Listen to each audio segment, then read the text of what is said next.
welcome back to my channel. I'm Tia. I am a wig coach, educator, and owner of Tia Maria Wigs, a boutique. And I'm doing a special video because I have certain customization services that you can purchase when you purchase a wig. One of my clients purchased a customization service, and so I thought I would go ahead and film what I did to give you an idea of what the service is, and also if you wanted to try it for yourself. So in this video, I'm going to take this wig from Vivica Fox and make it sort of ready to wear. And I'll go into all the details. Everything that I use will be linked. You can get it on my website, tmwigs.com. And so yeah, if you want to know how to make your sort of beauty supply store type wigs with intact lace ready to wear, then this is a video for you. Let's get to it. Okay, so she purchased 2 of these wigs, and after I explain everything, I do show exactly what I did, but right now I'm just going to explain it. So this is a wig by Vivica Fox. It is heat safe. It comes with intact lace, and she wanted it just to be more ready to wear so that she could just pull it out of the box and wear it. And then she had bought one for her friend. So some of the things I used is, I don't even know what these are called. You know, they clip the hair out of your face for when you are working with your hair. I do have these on my website. I'm just blanking at what they're called. And I used the wide tooth comb from Estetica to comb through. I used the Tressalore wig wax, you will see. I used the Wig Guru rat tail comb with the metal. I really like these for precision, especially because I was making baby hairs and things like that. And then I also used the Cool Flow from Tressalore Tech. Okay, so I first cut the lace off, and then I pulled down the baby hairs using one of these little toothbrushy things. You can actually use a toothbrush, but this is little edge comb, and I sprayed the wig wax right on it just to sort of get these hairs down out of here. I did pluck a little bit around the hairline and out of the part. I also used this to sort of flatten the top a little bit. You want like some shape to it, but you know, it's gonna look better if it's a little bit flatter. And then normally I would use an eyebrow razor to add baby hairs because it had some baby hairs, but I added a few more just to make it look more realistic on the edges. So I just used this little razor because for some reason I cannot find my eyebrow razor. So I just used that. The one thing I didn't do, because this is going out to my client, is I would have used the Tia Maria Wigs blending kit. So this is something that I will tell her to use in order to make it look realistic. It has this sort of toothbrushy type brush that I would put flesh tone powder, put it right through the part, and then I would tap powder all along the edge, sort of in between where the baby hairs are and the rest of the wig. I would actually tap the powder here, okay? Not underneath, but here in between. And that'll give it a realistic look. This wig is gorgeous. It feels like a human hair blend. It says it's not, but it does feel like that. And so this is kind of how it looks after the fact.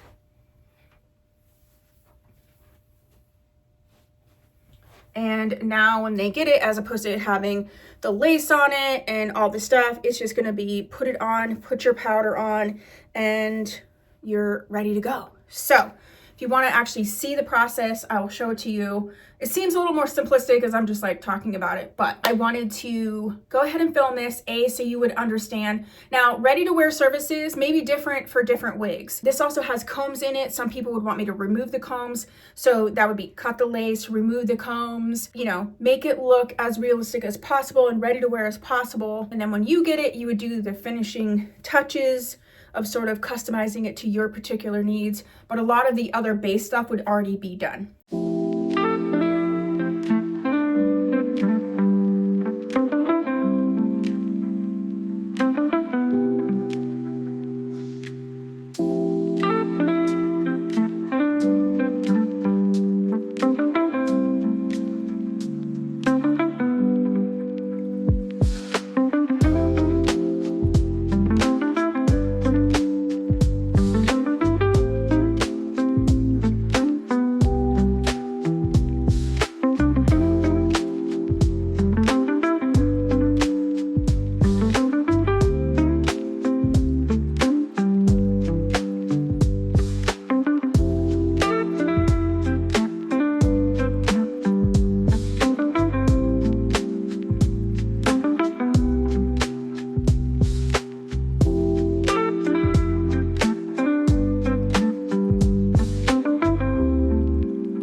Okay, so before I end this video, I did want to come back because the second wig that I got together and made ready to wear is this. It's the same wig, but it's in a lighter color.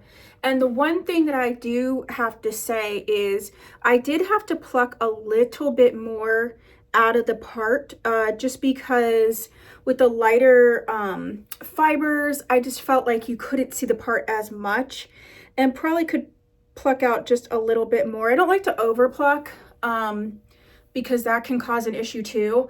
You can always use powder, but I just wanted to say this is the lighter one, and really I did the same technique, but I did have to pluck a little more out of the part for this one than I did for the darker colored one. So that's what I have for you in this video, and yeah, I'll see you next time.